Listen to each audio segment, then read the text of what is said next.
Good evening, ladies and gentlemen. It is my job to give the Faraday lecture. It is your job to listen to that lecture. I sincerely hope you do not finish your job till I have finished mine. This is the 1974-75 Faraday lecture and celebrates the 50th lecture in this series. Its title is The Social Computer. Previous lectures have dwelt with the ingenuity of invention of technology. This one will concern itself with the social application of technological invention. The object of the lecture is to prove to you the use and purpose of the electronic computer. I think you would agree that the use and purpose of the motor car is self-evident. But there's still doubt in many people's minds as to why we have the electronic computer. In simple terms, they improve your life standard. They save time, and they bring some order into the social confusion, which I think you will agree is so evident in contemporary life today. I hope again through the lecture to show in three distinct ways that time is saved, that they make your job more interesting, and they solve these terrible complex social problems which are a new experience to modern man. The lecture is in three sections: the operation, the use, and the future use of computers. First, about the operation. Owing to the technical complexity of this subject, it naturally has to be brief. Secondly, about the use of computers.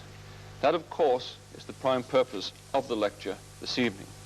And finally, some words on the future use of computers, which allows myself some personal speculation and some personal license of what the future may hold for the use of electronic computers. First, what constitutes a computer?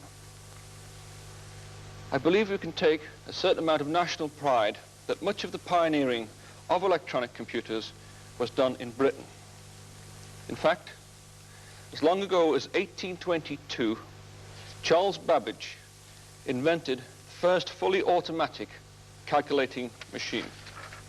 This is called the difference engine, and part of this can be seen today at the London Science Museum. The difference engine was a mechanical device for computing and printing tables of mathematical functions. The main point is the principle of Babbage's difference engine is exactly the same as the modern electronic computer. The next major development, which took place before the turn of the century, was by Hollerith. Hollerith invented his tabulating machine. The principle of this machine was to sense holes electrically which were punched in cards and to accumulate the information into totals. This machine was used in the United States census of 1890 and in the British census of 1911. The next major step forward took place in the early 1940s, when a number of organizations in a number of different countries were simultaneously developing the electronic computer.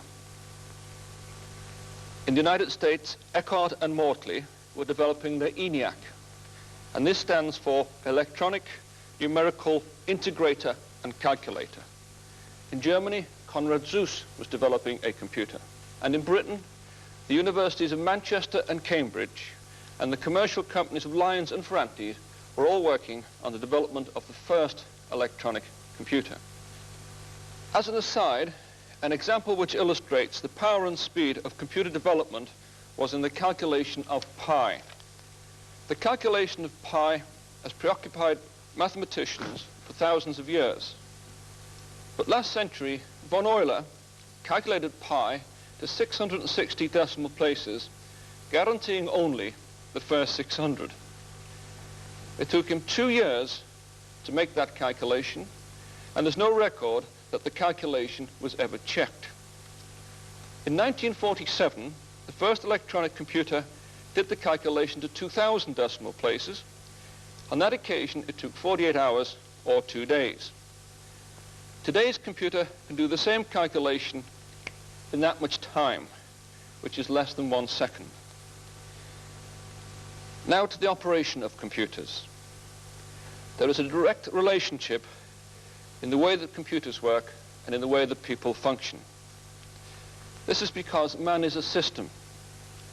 And for definition, a system is a series of component parts coordinated and controlled by a brain or a controller.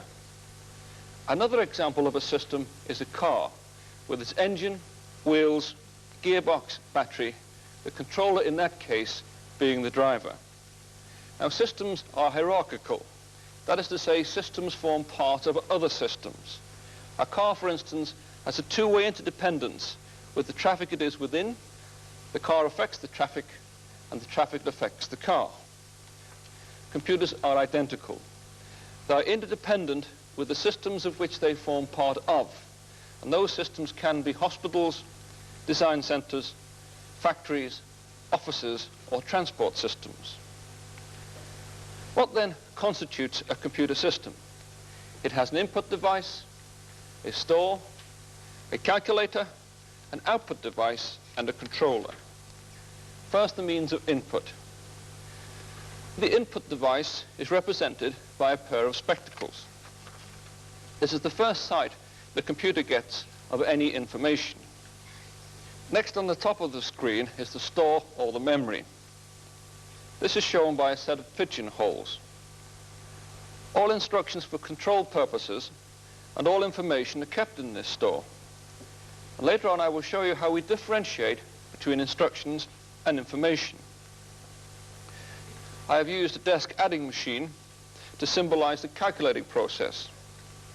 And then we have the output device, and this is symbolized by the typewriter.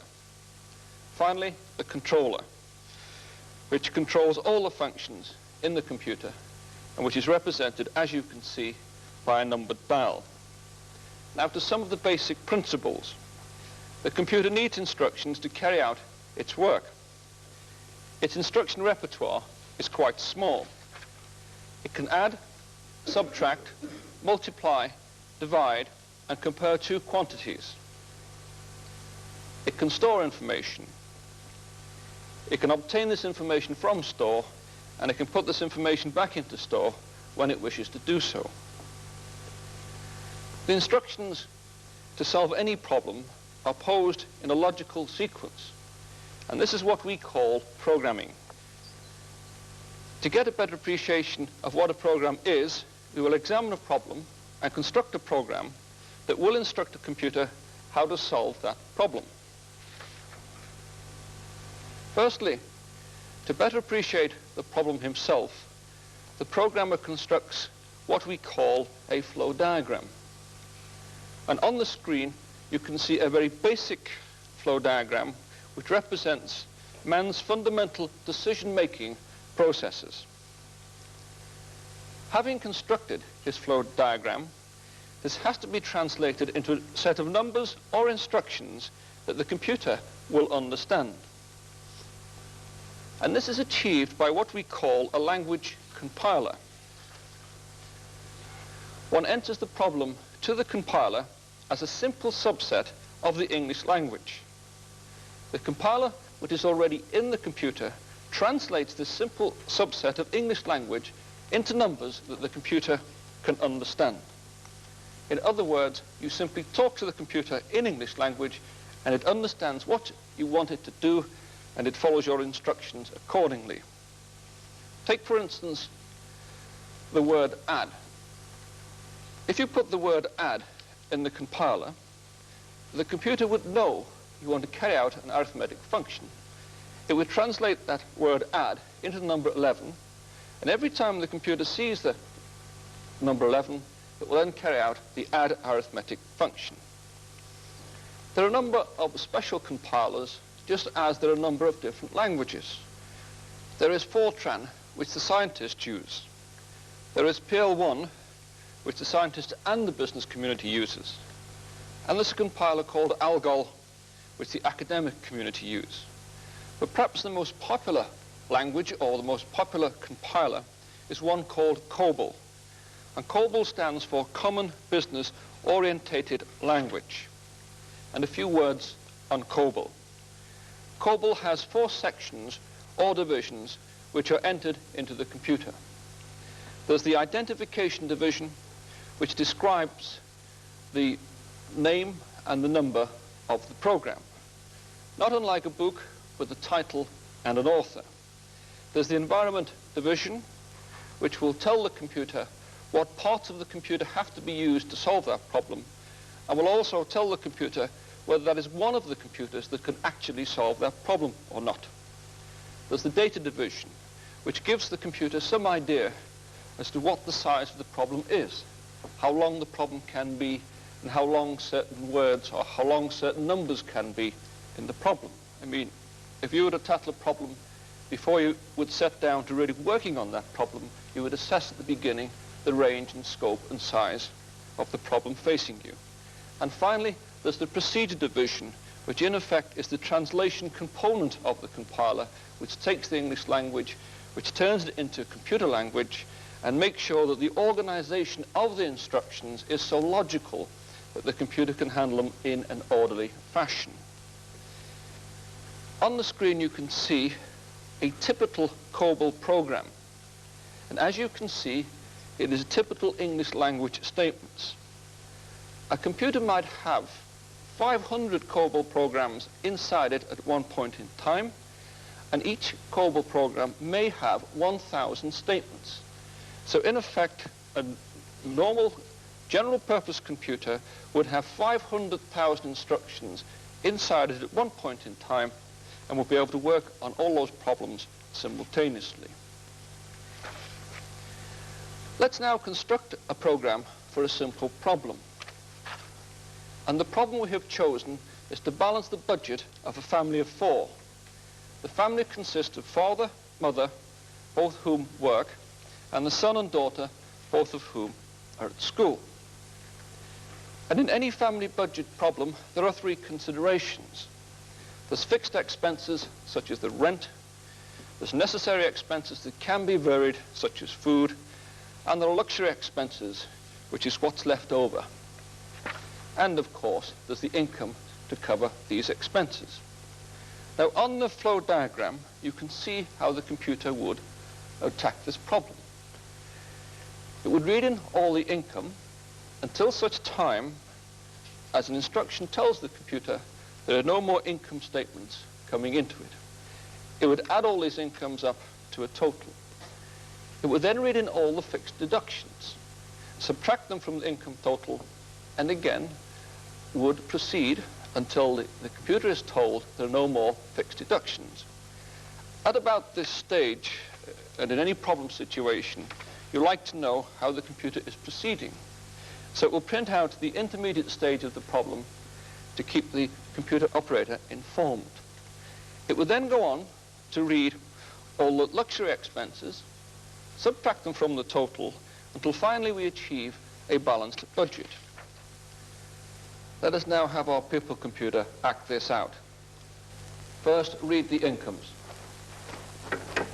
Read father's income and store. Is it the end of the data? No. So move to the next step. Read mother's income and store. Add the 2 incomes.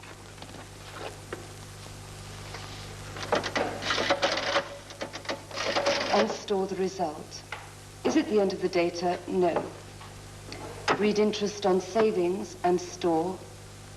Add to the total.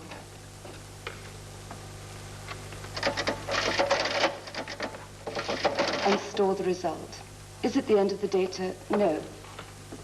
Read family allowances and store. Add to the total.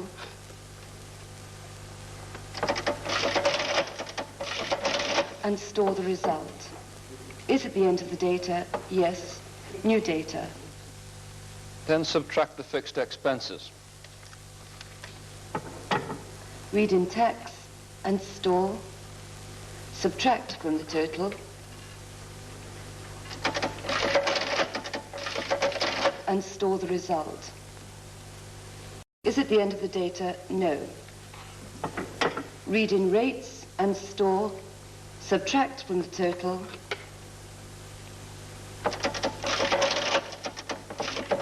And store the result. Is it the end of the data? Yes. Print out the result. then subtract the necessary and luxury expenses and adjust accordingly. Read mortgage and store, subtract from the total,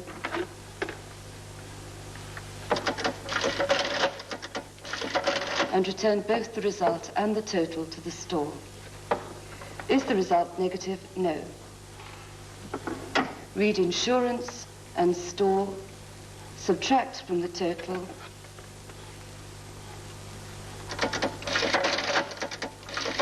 and store the result. Is the result negative? No. Read in money spent on food and store, subtract from the total, and store the result. Is the result negative? No. Is it the end of the data? Yes. Is it less than 10% of the income? Yes. So print out the balanced budget. Suppose we were to give our pupil computer the sort of task an electronic computer might have to face. Let's take the 1972 United Kingdom census, covering 20 million households and asking 40 questions from each one. This information required to produce necessary statistics and information to plan the country's economy and resources. Now, let's ask our pupil computer to solve this problem. As a matter of fact, we asked them before the lecture and we recorded it on film.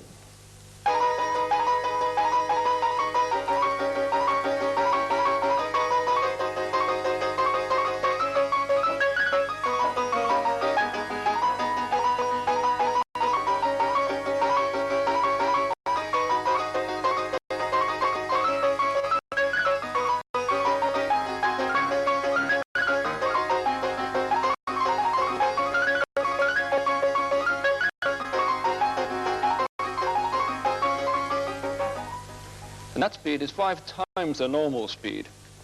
And even at that speed, it would have taken them 400 years to complete the 1972 census. Let's go back then to the basic elements of a computer system.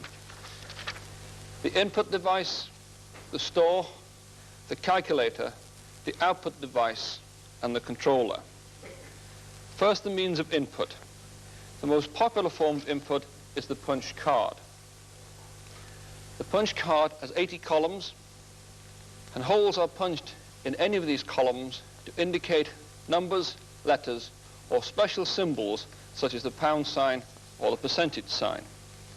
Any number or symbol can be punched in any column, thus any type of information can be represented on a punch card.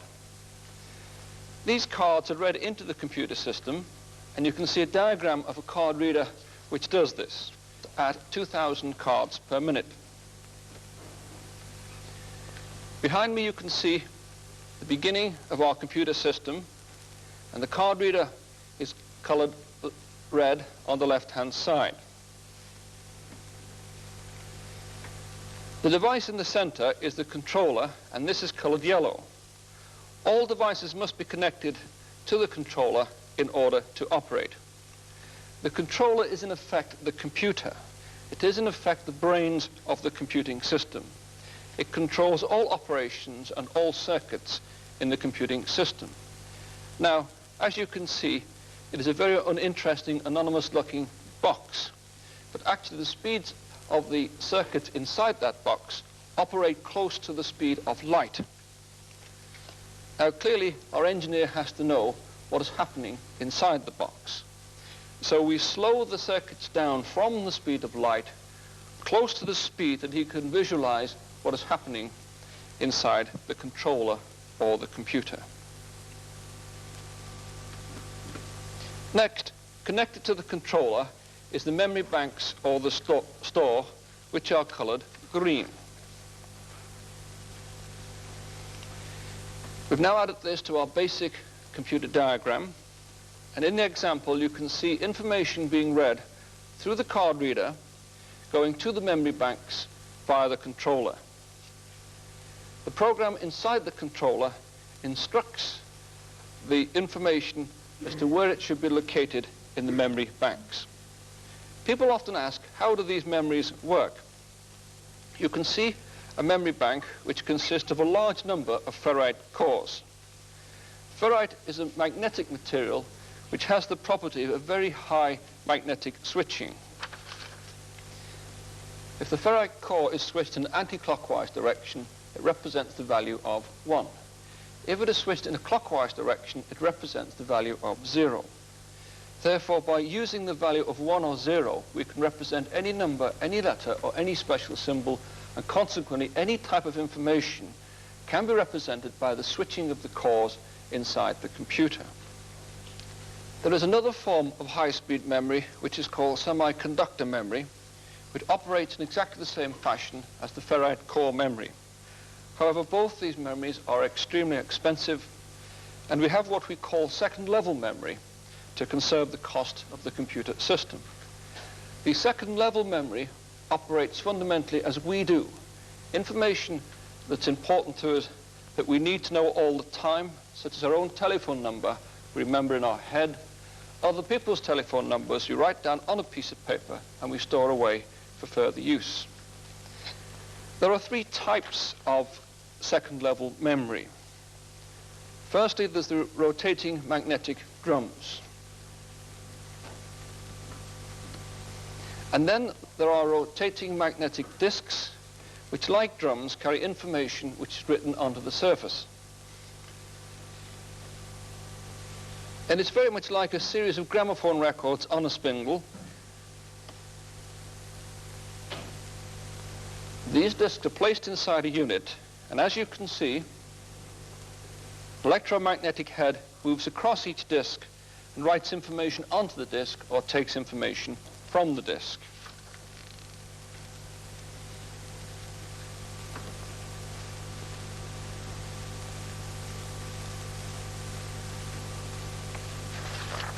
The third type of second-level memory is the magnetic tape. This is cheap,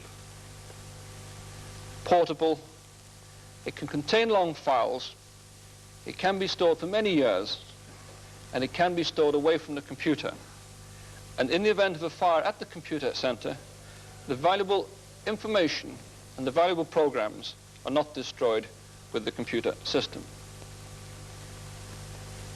As you can see, magnetic tape is rather like your domestic tape recorder. I have now added the 2 most common forms of second-level memory to my basic system diagram. Tape, which is symbolized by the purple color, and disks, which is symbolized by the blue color. Again, as you can see, both are connected to the controller. So, examining our simple computer diagram again, you can see that information is read by the card reader, goes via the controller to the memory, to the high-speed ferrite memory, or to the disk or tape units.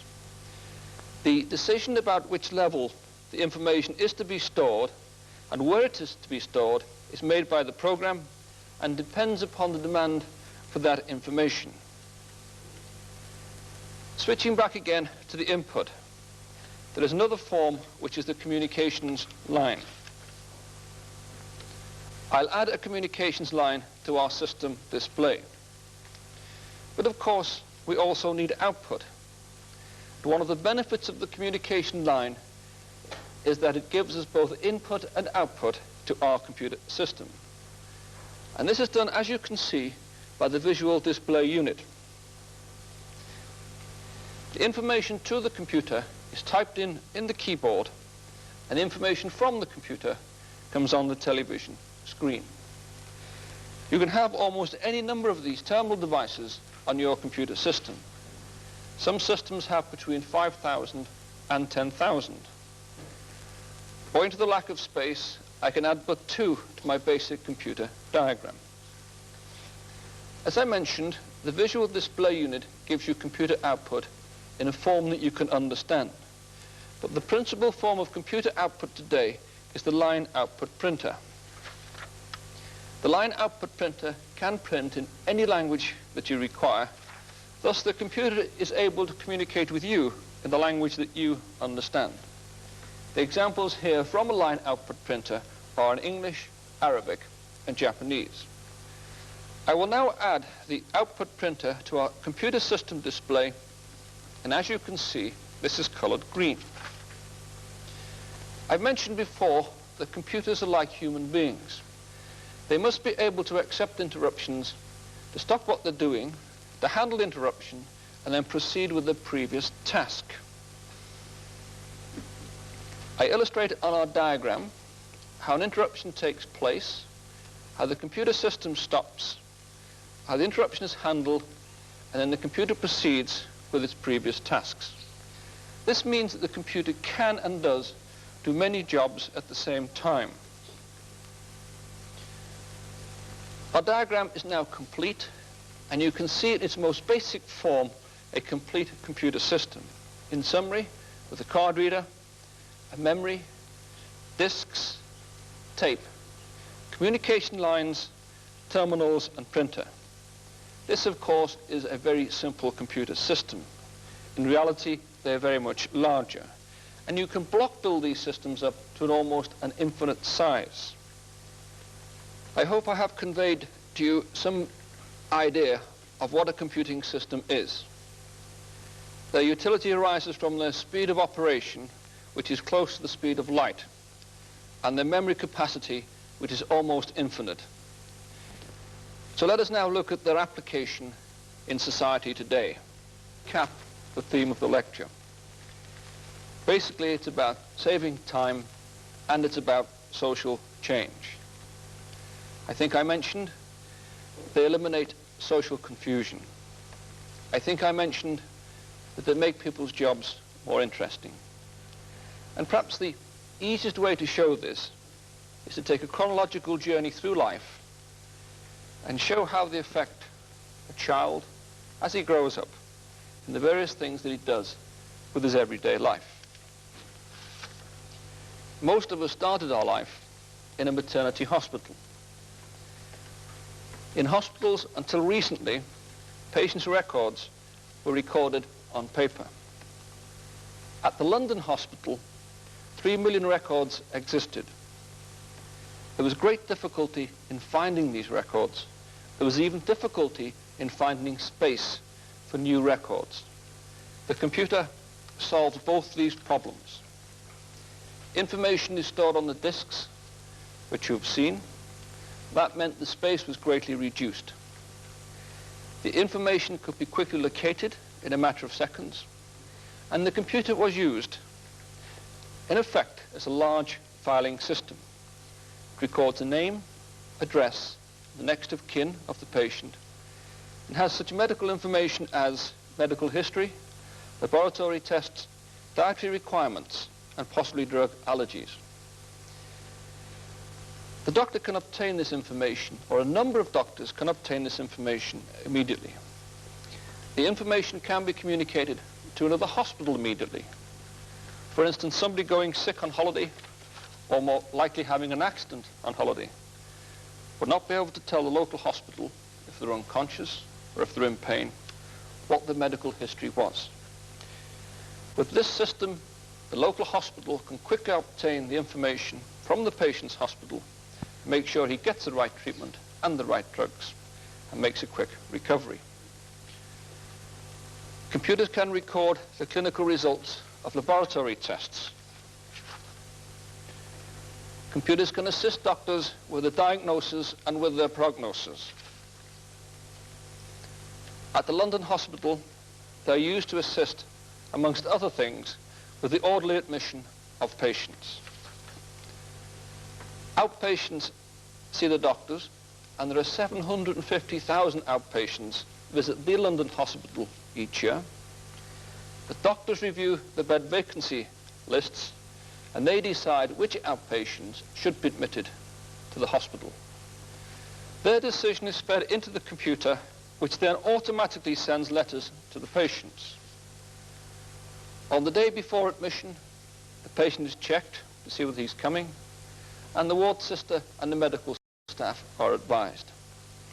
Now, a point of privacy here. The doctors treat the computer like any other third party. They will not allow information to be entered into that computer without the patient's specific consent, in exactly the same way as they will not pass your medical information onto a third party without your specific consent. Why then do we have these computers? They reduce the administration cost by 20% in a hospital. This means 20% of the hospital expenditure is now available for medical purposes, for more beds, for more buildings, and for more nurses. They take off the doctor the administration burden of filling in forms and papers and reports that are entered into the computer in a much easier manner than the normal longhand method of writing them out. This gives the doctor a lot more time to spend with the patient. And this means that the most important aspect of medical care, that subtle but vital relationship between the doctor and the patient, is cemented better because the doctor has more time to spend with the patient. Now let us now go to the London hospital and see the doctors and the nursing staff using a computer. Before Sandra James had been admitted, her name had been entered on a general waiting list and a ward and bed allocated with the help of the computer system that's now reducing the workload of doctors and nurses. Looks like this one, doesn't it say? My head has been. Here, after admission, Sandra James's name is typed into the computer system by the sister. Visual display screens elsewhere in the hospital can retrieve this information from the computer's memory. Here, the date and time of admittance are added. This provides a vital link between the patient and the hospital staff, reducing their reliance on handwritten notes and files. Staff can quickly call up lists of patients, consultants, and details of hospital facilities. The computer also relates directly to everyday activities like this, the consultant's ward visit. Hello, Mrs. James. You look a bit under the weather today. I've been a bit shivery in the night. And, I've got a sort of pain in my side. A bit. When did this start, sister? During the night. And she was all right yesterday, was she? Yes. Well, this is nothing really, Mrs. James. It's just a slight infection in your waterworks. We shall put you on some tablets today. In a couple of days, you're better again. There's really nothing to worry about. Not right? serious, dear. No, nothing like that at all. Okay. The consultant now goes straight to the visual display screen to order a laboratory test for Mrs. James. He requests the precise range of checks needed and types in all the information required by the laboratory. In the past, he did this in longhand, and these requests were physically carried to the laboratory. But today, the requests arrive there on a printout like this. The system has important advantages for the consultant. But first of all, you get the results back very much more quickly than you did before the computer system was live. And this means we can treat the patient more quickly. The other thing is, before the computer system was live, the house physician used to have to go downstairs to the laboratory when he wanted a result urgently and had to hunt around. And this really took up a rather considerable amount of time. You can treat the patients more quickly. Things aren't so worrying when you know you've got the results on hand, and there isn't the continual annoyance of having to wait and see what's going on. The results of this laboratory test show that Sandra James has a minor infection, from which she soon recovers. This is just one of the hospital's 500,000 laboratory requests that are made each year. The system will help hospital administrators reduce the time spent in waiting for information. It helps identify bottlenecks and eliminate cumbersome paperwork to give more time to the individual patient. The next fearful day in our child's life is his first day at school. Can computers help in school? Yes. Don't we hear that schools are overcrowded, in particular in the cities? Don't we hear that classes are too large and teachers too few? Again, teachers need time to spend with the children. They need more time for administration tasks, and they need more time in particular to help the backward child. Computers can be programmed to teach and to guide a child through his lessons. There is no reason why all the works of Shakespeare cannot be taught by a computer. And there's no reason why history lessons, English lessons, lessons in maths cannot be taught by a computer. The lesson is presented by the computer to the child in a logical, understandable way. It is presented in a step-by-step manner, and the child cannot continue to the next step until test has shown he's fully understood the last lesson that he's supposed to have learned. This immediately brings special attention to the backward child. This immediately shows to the teacher the child that is grappling with and having difficulties with that particular lesson. There's another fringe benefit from computer-aided instruction in schools, and that is, if you make a mistake in front of the whole class, that's embarrassing. But there's no embarrassment by being found wrong by a machine. I'm going to show you now some children in Chicago who have been using this system for the last 3 years.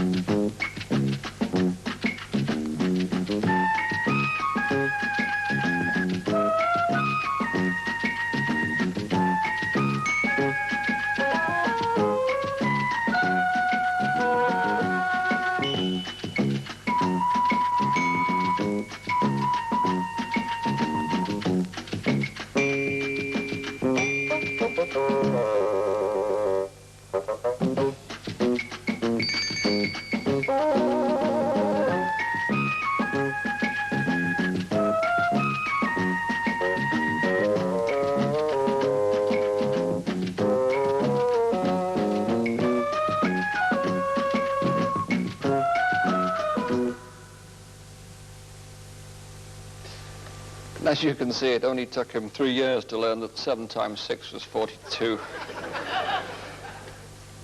Again, computers save teachers time that they can now spend individually with the children. They make the subject less complicated. They teach it in a uniform way. But let's not run away with this.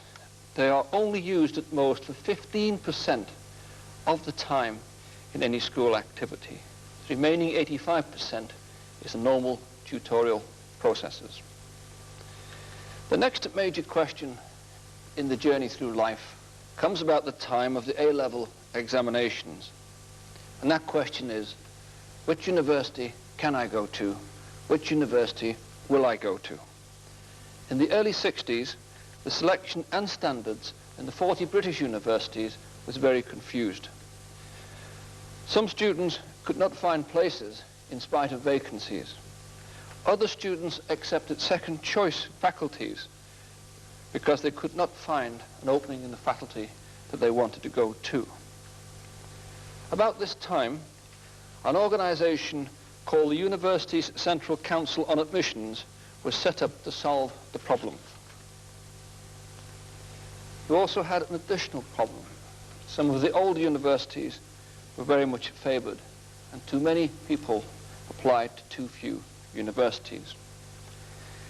Compound this with the fact that the time scale between the A-level results and the date of the first term of the university course was very close, and there was almost no opportunity to reallocate students who had been unsuccessful in applying to the popular universities to the less popular or newer universities. Now, students became aware of this situation. What they would do is apply to almost all universities. So you had students applying to many universities and leaving it late before they advised a university that they had chosen another university. Consequently, there were many vacancies because of overbooking, so to speak, of students in university places. This new system overcame those problems. It enabled the potential student to apply to one point, to specify 5 universities, and it enabled the UCCA, the student, and the universities to know who had applied to where, what their preferences were. When the student had passed his examination, the selection by university would be confirmed. And that meant progressively and with alacrity, candidates were accepted and vacant positions were also known for other potential candidates. This is a classic example of how computers make information understandable in a uniform way so that the many elements in any organization are all kept up to date simultaneously and all have equal awareness of the situation that they have to contend with. Let's now go over to the University Central Council on Admissions. Careers teachers each year advise tens of thousands of students how and where to apply for places. And to help you do that, I'm going to give you this booklet which makes it clear, the exact procedure very clear. Janet Summers is one of the students who every year receive this booklet from the University Central Council on Admissions, or UCCA as it's called. It names every university and describes the courses on offer. After reading it, Janet answers questions on a standard application form.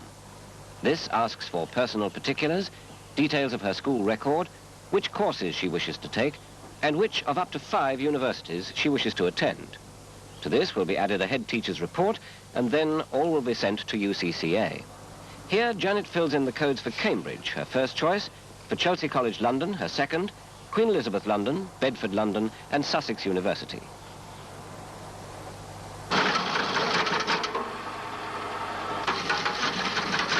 Applications from all over the country are received here at UCCA's reception centre. Janet Summers' application form is duly stamped with a serial number before entering the UCCA system. The punching process, similar to copy typing, forms the link between human language and the language accepted by the computer. It's here that the details on the application forms are translated into a pattern of holes on punch cards. These, after a full check for accuracy, are fed into the computer.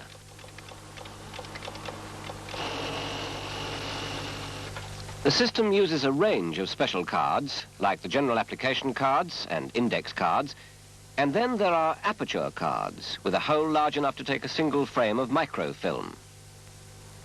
Duplicate application forms are later sent out to the universities. Computers and machines have replaced much of the drudgery of handwriting letters. UCCA's pre-printed forms are sent out to students and universities alike.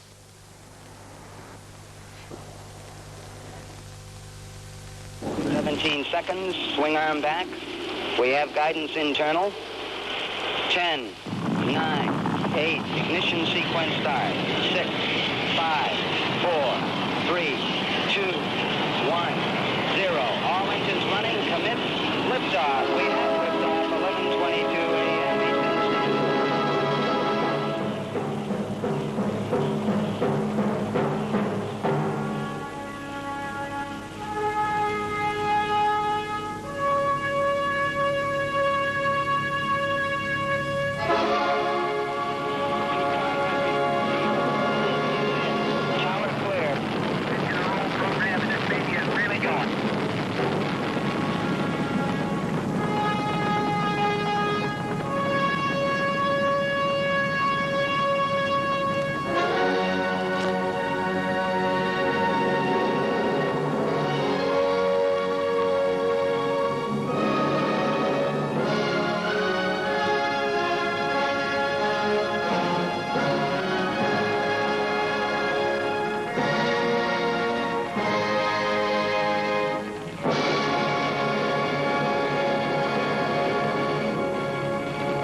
You are looking at a space rocket leaving Earth en route to the moon.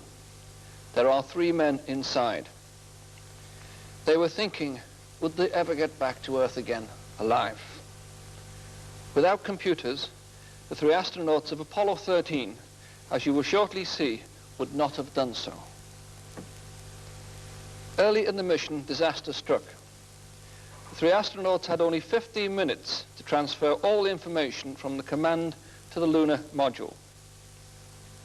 This was achieved by one astronaut calling out the information from the command module to the other in the lunar module. He then typed this information into the lunar module's computer. This computer had not been designed to process this information in deep space flight. On Earth, all the trajectories had to be recalculated.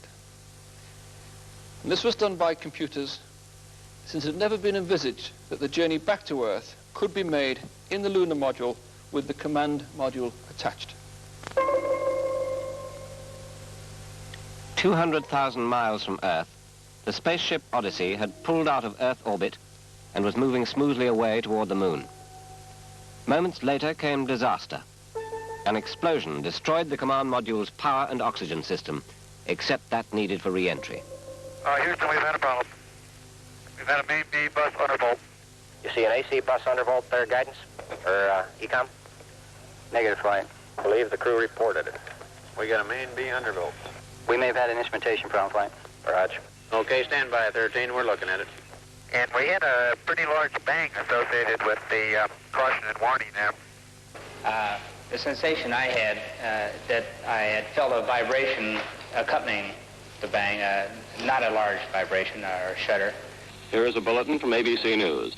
The Apollo 13 spacecraft has had a serious power supply malfunction that could cause the lunar landing mission to be terminated early. Okay, now let's everybody keep cool. We got the LEM still attached. The LEM spacecraft's good, so if we need to get back home, we got a LEM to do a good portion of it with. Flight, I've got a feeling we've lost 2 fuel cells. I hate to put it that way, but I don't know why we've lost them. It doesn't all tag up. Network from Flight. Flight network. Bring me up another computer in the RTCC, will you? We got one machine on the RTCC, and we got dual CPs downstairs. Okay, I want another machine up in the RTCC, and I want a bunch of guys capable of running D-logs down there. Roger that. So 2 of the 3 astronauts took refuge in the LEM, the lunar module. The key to their survival lay with the computers. Astronaut Hayes remained behind in the command module. He had just 15 minutes to call up vital data from the command module's computers to astronaut Lovell in the LEM. Lovell then typed the data into the LEM's computers. I want you to get some guys figuring out minimum power in the LEM to sustain life. The command module was dead, except for the oxygen and power hoarded for re-entry. The LEM's computers, designed only for the moon and not deep space navigation, had to be used to get them back. The main computers on Earth had to recalculate all the new trajectories and burn times, since all the weight calculations had now changed. No one had foreseen a situation in which a lifeless command module, propelled by the LEM, would come back to Earth, with the LEM's extra weight. Before Apollo 13 went behind the moon, Houston decided on a trajectory that would take them to the Pacific. Jim, you are go for the burn. Go for the burn. Shut down. Roger, shut down. I say that was a good burn. Roger, now we want to power down as soon as possible. Understand. On April 17th, they prepared for re-entry. After a small course correction burn, they jettisoned the damaged service module. SM, Copy that. and there's one whole side of that spacecraft missing. Is that right? And the whole panel is blown out, almost from the base to the engine. It's really a mess. Man, that's unbelievable. Next, they got back into Odyssey to jettison the LEM Aquarius prior to entry into the atmosphere. Okay, copy that. Farewell, Aquarius, and we thank you. Okay, LOS in a minute or a minute and a half. At entry attitude, we'd like Omni Charlie. And welcome home. Thank you.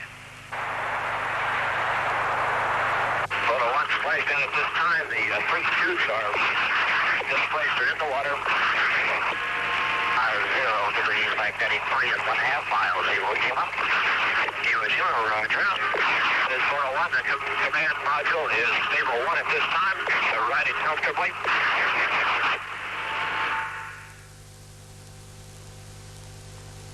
An interesting example of the use of computers in space, but this time saving lives. Time again being the all-important factor. You may be interested to know it would have taken 200 people over 47 centuries to calculate the correct course to bring that spacecraft back to Earth. As it was, it took the computer 84 minutes.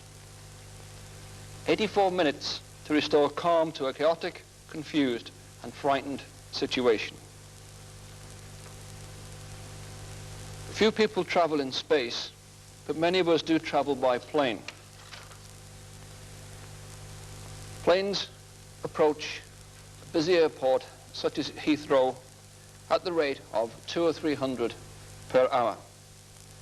Information about their speed, their altitude, their course, and their identification is required to ensure the orderly approach and departure of these planes.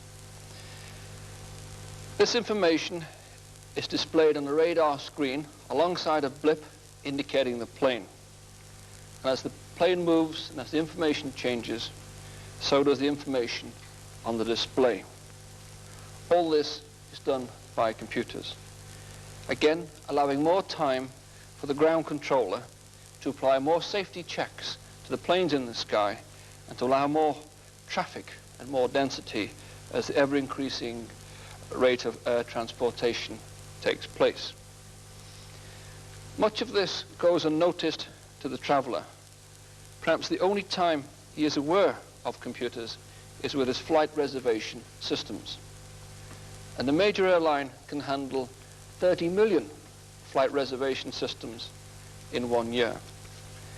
He can handle 60,000 transactions on a busy day, and perhaps peaking to something in the region of 30,000 transactions in a busy hour. And every single one of the 30 million potential customers expecting an immediate, prompt response to his inquiry for a flight reservation. And now let's switch to the subject of pollution. First, about city pollution. You were looking at a whole day in 60 seconds. It proves the only predictable thing about weather is change. A temperature inversion can trap pollutants before they get carried away. Computer-controlled sensors detect the temperature on the ground and at altitude. When conditions are wrong, it advises the key installations to slow down or stop emitting smoke. This is not the final answer to air pollution, but it is a start. And the question of pollution at sea. Man against the sea. An ancient challenge with a new dimension, the supertanker, carrying up to 500,000 tons of crude oil, needing 16 miles to stop or to avoid collision. All the responsibility of one man. The computerized docking and collision avoidance systems show how one ship can identify 40 ships within a range of 25 miles. What is more important, can avoid collision with those 40 ships. The computer helping to avoid another Torrey Canyon disaster. And from pollution to population explosion. The population of this planet is expected to double by the year 2000. Indeed, Thomas Robert Malthus, in the turn of the 18th century, said that population, when unchecked, increases in a geometrical ratio, whereas subsistence increases only in arithmetic ratio. What are computers doing to help to avoid the famine of the year 2000? We need more fertile land. We need a high yield per acre. Computers are being used for crop rotation planning, soil and fertilizer analysis, weather prediction, forecasting, the optimization of soil utilization, chemical analysis, and research for food substitutes. Computers as such are not growing corn, but they are showing ways by which more corn per acre can be grown, and they are showing ways by which more fertile land can be made available. And so to the third section of the lecture, the future. Some speculation, some predictions. Most people today have their own television. Many people have their own telephone. The computer, as I have explained, has a virtually unlimited memory capacity. It can be connected to the telephone line. This telephone line could then be connected to the television set. And we have what we call convergence, the convergence of communications with computing. This will give you an information supply somewhat similar to electricity supply. You will say, what do I want an information supply for? Well, for instance, all the shops could display from the computer the prices prevailing for the goods and services they are selling that day.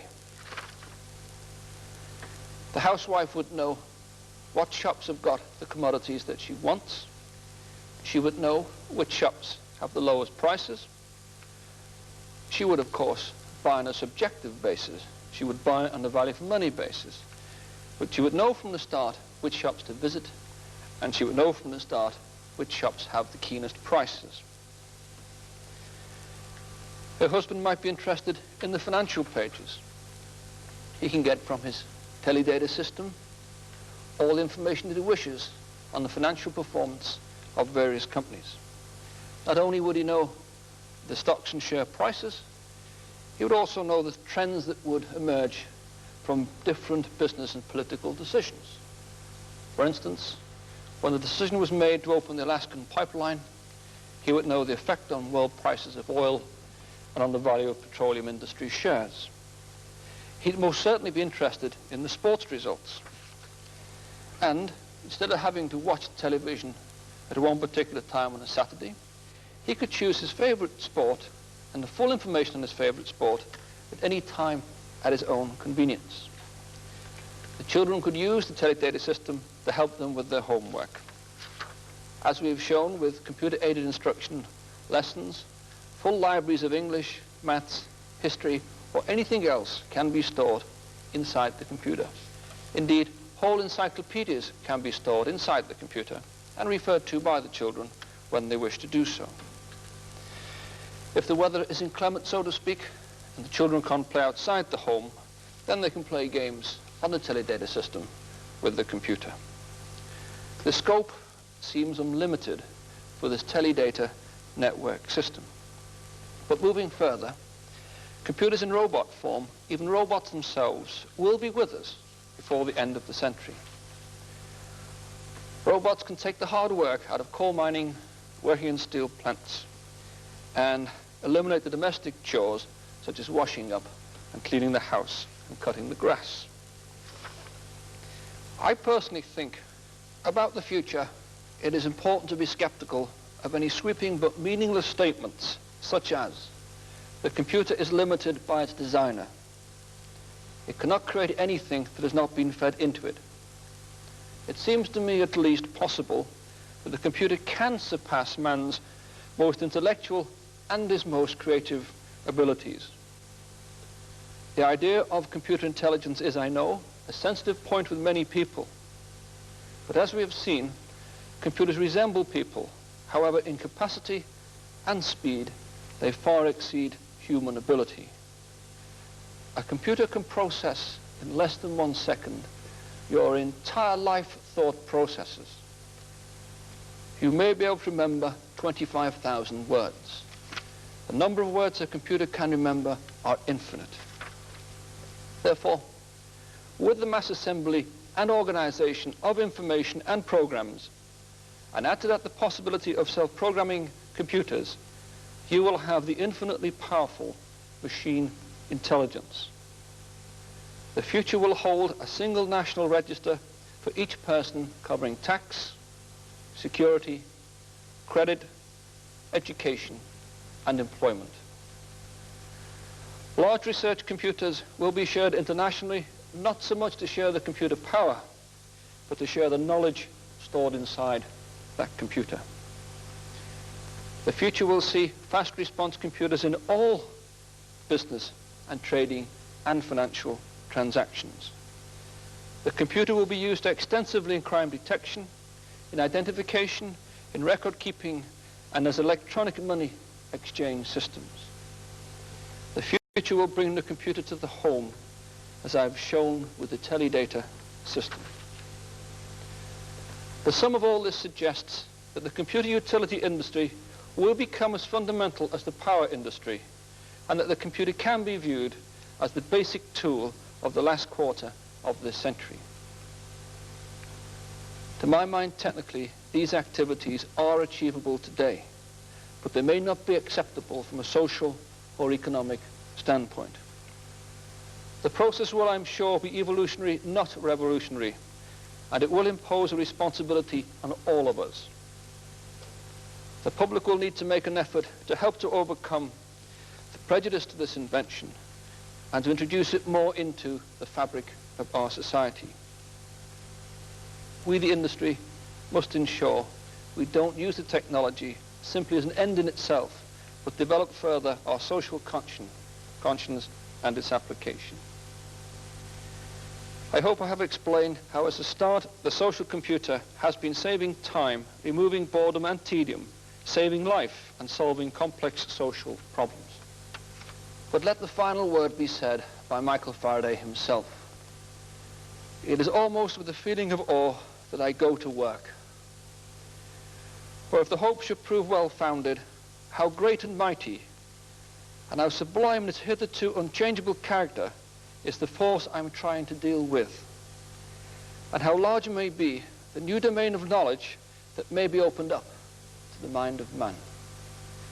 In the year 1975, 150 years later, I can think of no more appropriate words to convey the predicament of the electronic computer. Good evening.